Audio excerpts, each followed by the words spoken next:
everyone's talking about the Oscars. It's the day after the Oscars as I shoot this, and it's all over the news. All over the news. Specifically, Will Smith is all over the news. And even in the author coaching session that I did today for the members of my Inspired Creator community and the Nonfiction Writers University, this topic came up. Will Smith. So, when this came up in my author coaching session, of all places, it was, but of course the members of the Inspired Creator community and the Nonfiction Writers University also tend to be a little more on the spiritual side, especially Inspired Creator community. They're spiritual and they're interested in personal and spiritual growth. And so when they came together in this author coaching session, because they also, many of them are writers, the subject was how do we put Will Smith's behavior into the context of him being a spiritual person? Because anyone who follows Will Smith knows that he's a very spiritual person. And that's what this member said to me. He said, I follow him and he's super spiritual. And so how could he have done that? How could he have stood up in the middle of the Oscars and slapped Chris Rock? So I know this is a little bit of a risky subject. Everybody has an opinion, right? But my response was, he's a spiritual person, of course. He is, in fact, like all of us, a spiritual being having a human experience. Spiritual being having a human experience. And the human experience is not always easy. The Oscars are a stress-filled situation, right? Lots of stress going on there. And that just escalates the human tendency to get triggered and react rather than respond. Now, a reaction is what happens when we behave unconsciously based on our old traumas and hurts and whatever, our history. We react unconsciously. It happens like this. That's why we call it a trigger. Something triggers us and we react the way we always have, or in a way that seems irrational but is based on some sort of past history.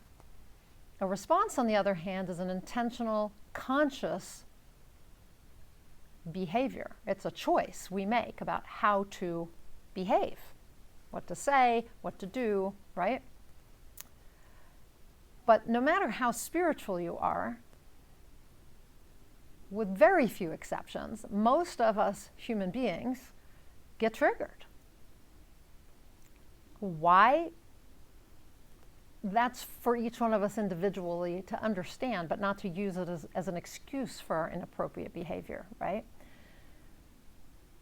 So we just have to continue remembering that we are all spiritual beings having a human experience. And no matter the level of our consciousness, the level of our evolution or transformation or spirituality, we are still human beings and we're still dealing with the human condition, which can be challenging.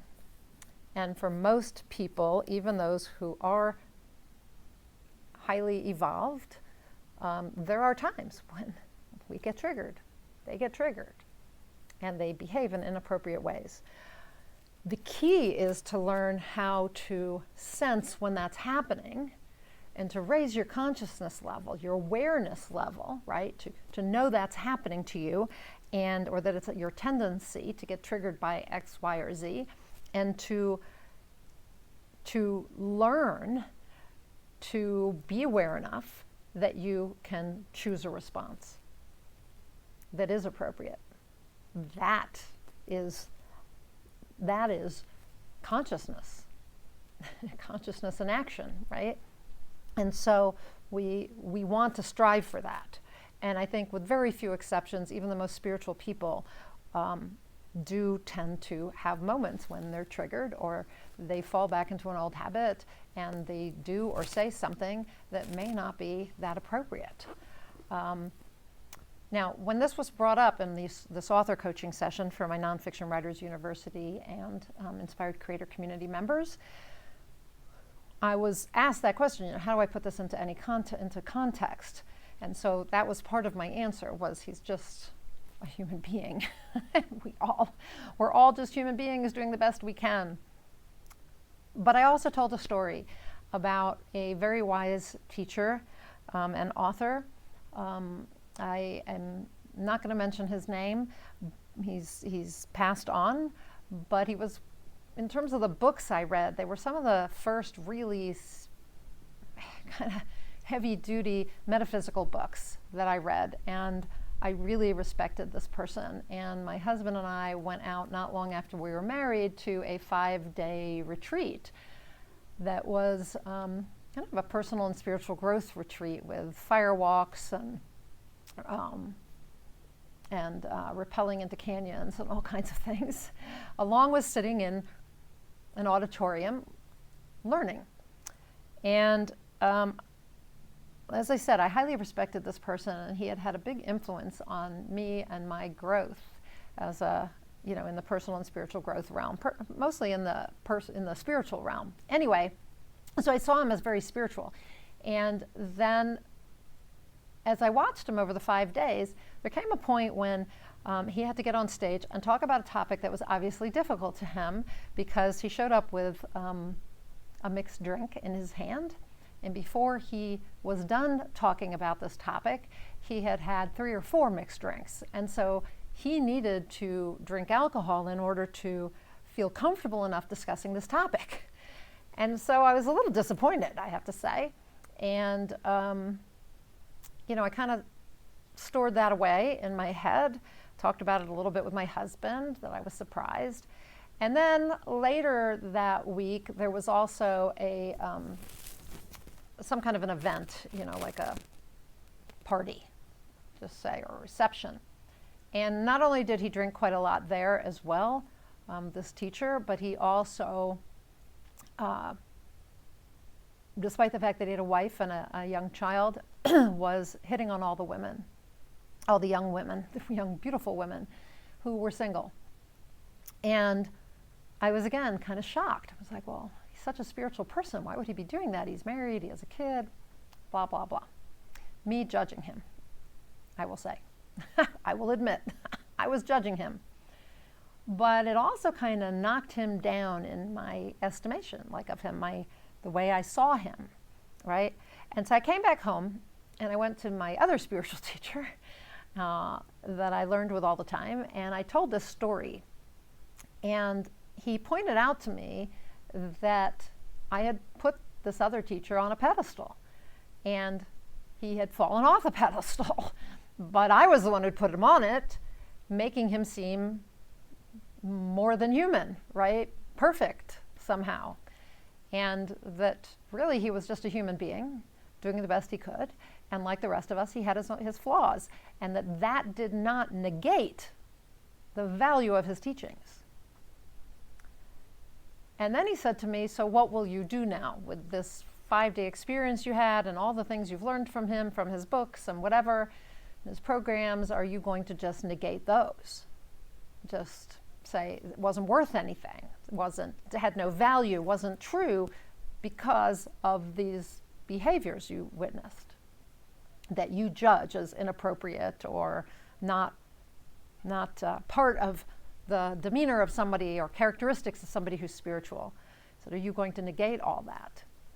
And I realized that that's what I was doing. I was making this wonderful experience I'd had into rubbish because I judged his behaviors rather than seeing him as a spiritual being having a human experience, that he was just human and doing the best he could, and maybe sometimes his best wasn't as good as I would like it to be, but it probably wasn't, anyway.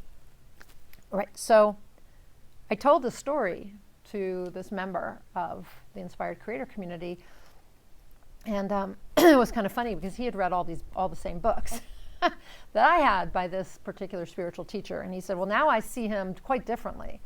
And I said, I just told you a story about how I had to realize that I was negating all the teachings that the wonderful teachings that he had, because of these few human flaws, are you going to do the same? And he said, no, I'm not. So the same goes for Will Smith and even Chris Rock, both of whom behaved inappropriately. And so do we write them off? In particular, Will Smith, who is seen as a spiritual person and a teacher in many ways, just wrote a book. Do we negate what he has to offer because of one incident in which he got triggered and reacted inappropriately? I don't think so. I think as humans, we feel for our fellow humans. We have compassion for them because it could be us. It could be us who reacts in some situation, maybe not with millions of people all over the world watching on national television, right? It could be that we react inappropriately with our family or in front of our Instagram followers, or when we're up on stage speaking to an audience of 500 or 1,000 or 10,000. Could be with our friends. It could be at a social gathering that we suddenly get triggered and we react unconsciously and inappropriately. It could be us. And so what I told the members of my Nonfiction Writers University Inspired Creator community, all of whom are in this particular group, the author coaching, were authors, was, okay, so you write a book and you have a following on social media and maybe you're out speaking or whatever, and you get triggered and you do something inappropriate, something you regret. You might have done it for all the right reasons and have numerous excuses or reasons for why you did it that don't matter. What do? How do you now intentionally and consciously respond to your own behavior? Everyone basically said that they would apologize, and apologize without the excuses, without the reasons why, just apologize for inappropriate behavior. And then it's up to the audience, in this case us, to just to accept that apology and say, okay, you're human. You're just like me, and sometimes I behave inappropriately too.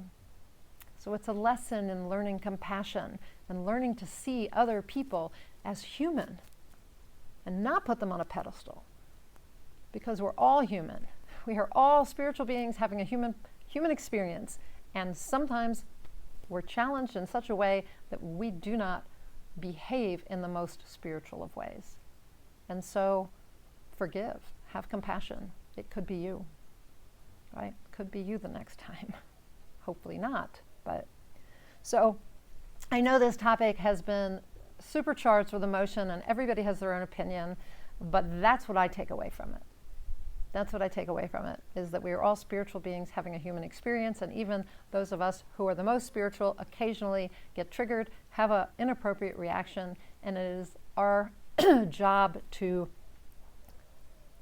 understand that and have compassion for it and forgiveness, and then to work on ourselves, because it could be us next. So let's work on ourselves to raise our level of consciousness, to evolve to the point where we don't react. We don't get triggered and react. We actually consciously, intentionally choose our responses.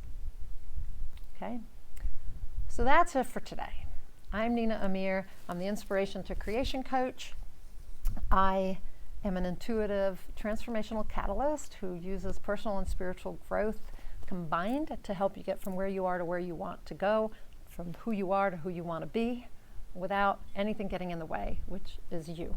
Let's get you out of the way and help you have that kind of transformation so that you can be the powerful creator you are and create the life that you really want and deserve, and make your difference in the world, because we all have a way to make a difference in the world, including you. And it's time, is it not, to step into your best self and to create that life and make that difference. So if that's of interest to you, click above. join the Inspired Creator community. I'd be honored to offer you certified high performance coaching in my own personal brand of personal and spiritual growth coaching called Inspired Results Coaching, and to work with you and support you on that journey. Whoa, sorry. Wind picked up. So I'll just hold it here and I will say that is it for today. I would be honored. Click above. And until next time, go out there and achieve more inspired results.